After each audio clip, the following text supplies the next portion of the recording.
Okay, Jason, in our last blog, you mentioned very briefly about loading, and I really want to go into this in a little bit more detail because, especially for insulin-dependent diabetics, loading is a big issue where exercise is concerned. So, do you think you could go into loading before a workout in a little bit more detail? Exactly. Yeah, definitely. I know what you mean. We can definitely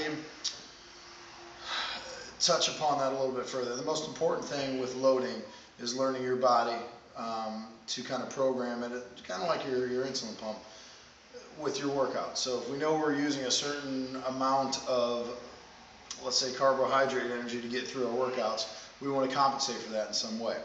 Now, if we don't load, your exercise and your insulin pump are doing the same things. You're really going to bottom out. It's like putting more insulin in you.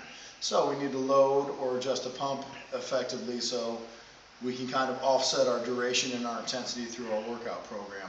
For instance, if somebody comes into me for an hour and a half and we find that they're burning through 36 grams of carbohydrates before we go through and finish our workout, we want to load ahead of time with 30 or 40 grams of carbohydrates and try to find an equal balance. That's something that's going to take time to calculate, and your body's not always perfect, not always on, so there will be some blemishes in that philosophy, but we need to make sure, based upon how hard we're working, how long we're working, how quickly your body personally burns through carbohydrates, and how your insulin pump is set up. Those are things that you need to go into the equation together to figure out exactly a nice routine and something that, once you form a habit, should be pretty consistent for you personally once you form your own habit with it. Thank you. Mm-hmm.